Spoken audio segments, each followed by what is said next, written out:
ए अहले ईमान, रायना न कहा करो, उन्जुर न कहा करो, और खूब सुन रखो। और काफिरों के लिए दुख देने वाला अजाब है। जो लोग काफिर हैं, अहले किताब या मुशरिक, वो इस बात को पसंद नहीं करते कि तुम पर तुम्हारे परवरदिगार की तरफ से खैर नाजिल हो। और अल्लाह तो जिसको चाहता है अपनी रहमत के साथ खास कर लेता है, और अल्लाह बड़े फजल का मालिक है। हम जिस आयत को मनसूख कर देते हैं या इसे फरामोश करा देते हैं, तो उससे बेहतर या वैसी ही और आयत भेज देते हैं। क्या तुम नहीं जानते कि अल्लाह हर बात पर कादिर है? क्या तुम नहीं मालूम कि आसमानों और जमीन की बादशाहत अल्लाह ही की है, और अल्लाह के सिवा तुम्हारा कोई दोस्त और मददगार नहीं। क्या तुम ये चाहते हो कि अपने पैगंबर से इसी तरह के सवाल करो जिस तरह के सवाल पहले मूसा से किए गए थे? और जिस शख्स ने ईमान के बदले कुफर लिया और रास्ते से भटक गया, बहुत से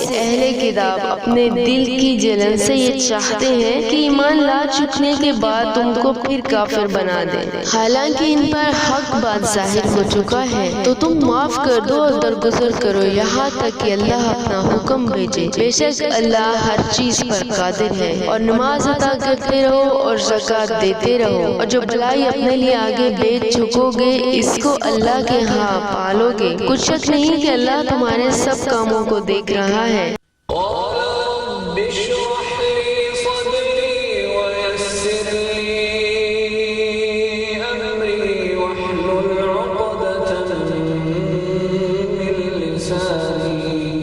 يفقهوا قولي